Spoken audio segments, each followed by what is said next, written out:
আমাদের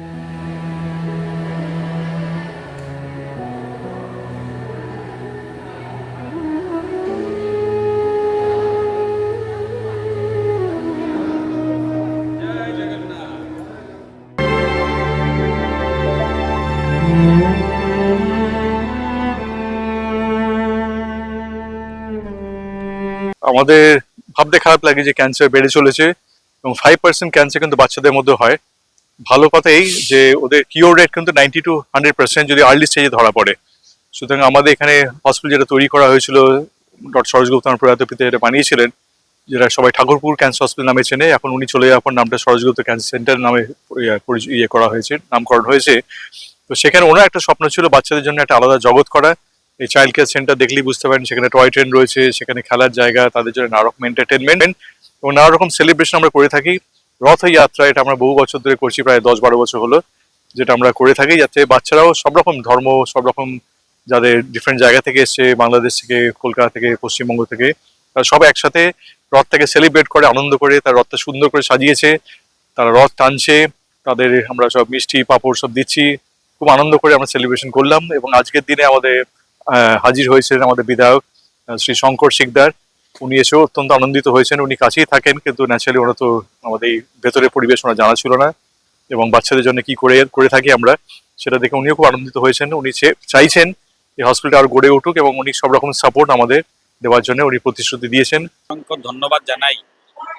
এই যে সরোজ গুপ্তা ক্যান্সার সেন্টার, যে উদ্দেশ্য নিয়ে ডক্টর সরোজ গুপ্তা এই ক্যান্সার সেন্টার প্রতিষ্ঠা করেছিলেন, আজকে তার দুই সুযোগ্য সন্তান অর্ণব গুপ্তা এবং অঞ্জন গুপ্তা, তাদের ঐকান্তিক প্রচেষ্টায় এই হসপিটাল যেভাবে সামনের দিকে এগিয়ে যাচ্ছে এবং যেভাবে তারা নিজেদেরকে সোশ্যাল ওয়ার্কে যুক্ত করছেন, এবং তার 2-3টে উদাহরণ আমি এক্ষুনি এখানে বসেই দিচ্ছিলাম যখন আমি কথা বলছিলাম, তখন যে লোকজন অনেক টাকা খরচা হচ্ছিল বলে ওনারা কিভাবে সেইটাকে কমিয়ে এনে কোন এনজিও বা কোন সংস্থা থেকে তার মেডিকেল বা ইত্যাদি ইত্যাদি এগুলো করে তাকে পরিষেবা দেওয়া যায়, এই বিষয়গুলো তারা দেখছেন পার্সোনালি। তো তাদের এই যে প্রচেষ্টা এবং সেই প্রচেষ্টার ফলে এই ক্যান্সার সেন্টার আমাদের অত্র এরিয়া শুধু নয়, এটা ইন্টারন্যাশনালিও একটা বিশেষ নাম হিসেবে আজকের দিনে পরিচিত। তো সেই হসপিটালে এসে সত্যি আমার খুব ভালো লাগছে, কারণ এই হসপিটালের জাস্ট ব্যাক সাইডে আমি থাকি।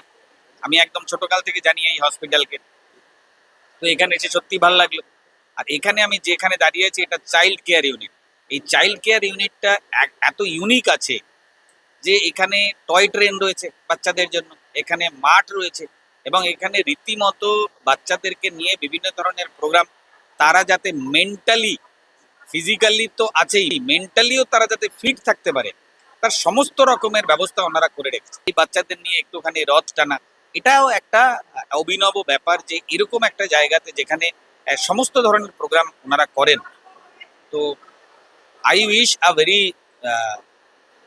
Very very successful year head of this hospital, এবং অবভিয়াসলি এই হসপিটাল আগামী দিনে আরো অনেক উন্নতি করবে। কচিকাচারা এখানে যারা রয়েছে তারা একেবারে বিশ্বমানের পরিষেবা এখানে তারা পাচ্ছে। আমি যেটা বললাম অলরেডি, যে তাদের খেলাধুলা, টয় ট্রেন, এবং শুধু তারা নয়, তাদের মায়েরা যারা এখানে থাকছে তাদেরকেও একেবারে বিনামূল্যে খাওয়া দাওয়া ইত্যাদি, এবং তাদের যাতে পরিষেবা সমস্ত রকমের একেবারে সুষ্ঠু এবং হাইজিন মেনটেন করে হয়, সেটা সবকিছু তারা দেখছেন।